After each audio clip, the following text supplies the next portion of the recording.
आज का मेरा टॉपिक है एसईओ और आज मैं आपको बताऊंगी कि एसईओ क्या होता है, क्या इसके बेनिफिट्स होते हैं और कैसे इसको यूज़ करते हैं, कौन कौन से इसके टाइप्स हैं। तो सबसे पहले मैं आपको बता दूं, एसईओ की फुल फॉर्म होती है search engine optimization. Search engine वो होते हैं जहाँ पे हम इंटरनेट के थ्रू जहाँ पे हम अपनी क्वेरीज को सर्च करते हैं, जैसे गूगल हो गया, Yahoo, Bing. These are the search engines. Basically सबसे ज़्यादा जो यूज़ होता है वो है गूगल सर्च इंजन। सबसे पहले क्या होता था, याहू होता था। और याहू पे आपने देखा होगा, वहाँ पे बहुत सारे ब्लॉग्स चल रहे होते थे, आर्टिकल्स होते थे, साइड में न्यूज़ होती थी और वहाँ पे सर्च के लिए एक छोटा सा बॉक्स होता था। लेकिन गूगल ने मार्केट को शेयर गेन करने के लिए उसने अपनी एक स्ट्रेटजी बनाया और अपने प्रोडक्ट को बहुत ही सिंपल और इजी टू यूज़ बनाया। और अपने जो जितना भी स्पेस है गूगल ने अपने वेब पेज पे वो सिर्फ सर्च के लिए रखा है। गूगल क्या चाहेगा कि कोई भी बंदा उस पे अपनी क्वेरी सर्च करे और वो उसको रिजल्ट दिखाए, रिजल्ट शो करे। तो सपोज मैंने गूगल पे सर्च किया जीएसटी बिलिंग सॉफ्टवेयर। तो गूगल जब वहाँ पे रिजल्ट्स दिखा रहा है तो गूगल को कैसे पता चलेगा कि ये बेस्ट है कि नहीं है। तो इसके लिए गूगल की कुछ एल्गोरिथम्स होती हैं जो गूगल को ये बताती हैं कि ये बेस्ट है या नहीं। तो सबसे पहले मैं आपको बता दूं कि जो जैसे कि हम अब अपनी वेबसाइट को रजिस्टर करते हैं गूगल पे वेबसाइट को रजिस्टर करने के लिए, जैसे कि आपकी कोई नई वेबसाइट है तो उसके लिए आप जब सबसे पहले सर्च कंसोल में आप अपनी एक सर्च कंसोल गूगल का एक टूल होता है, उसमें आप अपनी वेबसाइट को रजिस्टर करने के लिए सबसे पहले आप अपनी वेबसाइट का यूआरएल वहाँ पे डालेंगे। वहाँ पे आपको एक कोड जनरेट होगा, वो कोड आप अपनी वेबसाइट में इम्प्लीमेंट करेंगे तो आपकी वेबसाइट वेरीफाई होने के बाद वो आप गूगल के साथ रजिस्टर हो जाते हैं। तो गूगल के जो क्रॉलर्स होते हैं, क्रॉलर्स क्या होते हैं, क्रॉलर एक वायरस की तरह होते हैं जो इंटरनेट पे फैल जाते हैं और आप जहाँ पे भी लिंक पोस्टिंग करते हैं, जहाँ पे भी आपका लिंक होता है वो वहाँ से आपके लिंक को अपने डेटाबेस में स्टोर कर लेते हैं। तो बेसिकली जो क्रॉलर्स होते हैं वो, सपोज आपका एक फेसबुक पेज है, आपने एक फेसबुक पेज ओपन किया और वहाँ पे एक आपने यूआरएल डाला हुआ है कोई भी। सपोज मेरा एक फेसबुक पेज है और मैंने वहाँ पे डाल दिया bharatbiz.com, मेरा यूआरएल है। तो क्रॉलर्स क्या होते हैं, वो bharatbiz.com पे जाएंगे और उसके जितने भी सोशल हैंडल्स हैं, जैसे कि ट्विटर हो गया, लिंक्डइन, तो उन सब जितने भी सोशल हैंडल हैं, उन जितनी भी पोस्टिंग्स पड़ी हुई हैं, जितने भी लिंक पड़े हैं, वो सारे अपने डाटाबेस में स्टोर कर लेता है।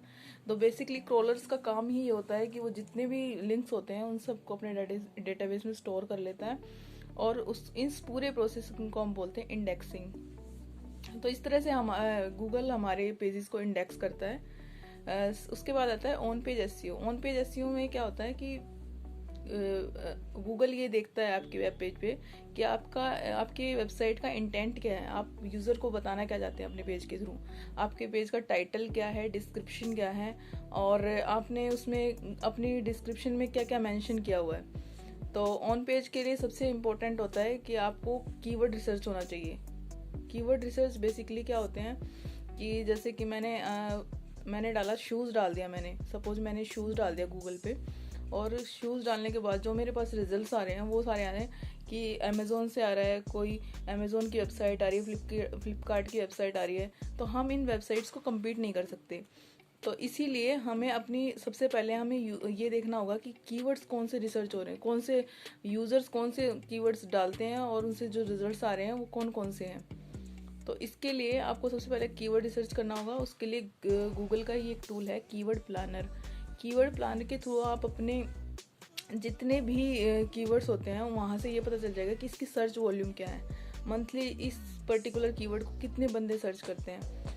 कीवर्ड रिसर्च के बाद आता है कंटेंट राइटिंग। कंटेंट आपका यूनिक होना चाहिए, किसी का कॉपी पेस्ट कंटेंट नहीं होना चाहिए, क्योंकि गूगल के जो क्रॉलर्स होते हैं वो ये चेक करते हैं, गूगल के जितने भी बोट्स हैं ये चेक कर लेते हैं कि आपने कहीं से कॉपी पेस्ट तो नहीं किया। इसलिए अपने कंटेंट को हमेशा यूनिक रखें और आप हमेशा अब जो आपने कीवर्ड रिसर्च किए हैं उन कीवर्ड रिसर्च के अकॉर्डिंग ही आप अपने कंटेंट राइटिंग करें अपने वेब पेज के लिए। तो इससे आप अपने कीवर्ड्स को इजीली टारगेट कर सकते हैं। तो content is the king in SEO. Second, patience is the king in SEO. दो चीज़ आपको बहुत इम्पोर्टेंट हैं एसईओ के लिए। एक तो पेशेंस होना चाहिए और एक कंटेंट अच्छा होना चाहिए आपकी वेबसाइट के लिए। इसके अलावा गूगल का एक और टूल है गूगल एनालिटिक्स। वहाँ पे आप जितनी भी आपकी वेबसाइट पर एक्टिविटीज़ होती हैं कि कितने विजिटर आ रहे हैं, कितने क्लिक्स आ रही हैं, कौन से पेज के थ्रू आ रहे हैं, वो सारा जो डाटा स्टोर हो जाता है हमारे गूगल एनालिटिक्स टूल के अंदर। और इसके अलावा ऑफ पेज एक्टिविटीज़ होती हैं। ऑफ पेज में आप अगर सबसे पहले आपको बिजनेस लिस्टिंग करनी चाहिए अपने वेबसाइट की, और आपको अपने लिंक, अपना यूआरएल वहाँ पे ज़रूर पेस्ट करना चाहिए, क्योंकि जो अगर आपको किसी अच्छी डोमेन अथॉरिटी वाली वेबसाइट से अगर आपको लिंक मिलते हैं तो आपकी वेबसाइट की ऑथेंटिकेशन बढ़ जाती है, ट्रस्ट फैक्टर बढ़ जाता है आपकी वेबसाइट का। तो इससे आपके जो कीवर्ड्स, अगर आपने कीवर्ड्स भी वहाँ पे मेंशन किए हैं तो आपकी रैंकिंग आने के चांसेस ज़्यादा हो जाते हैं। तो आज की वीडियो में इतना ही। Thank you.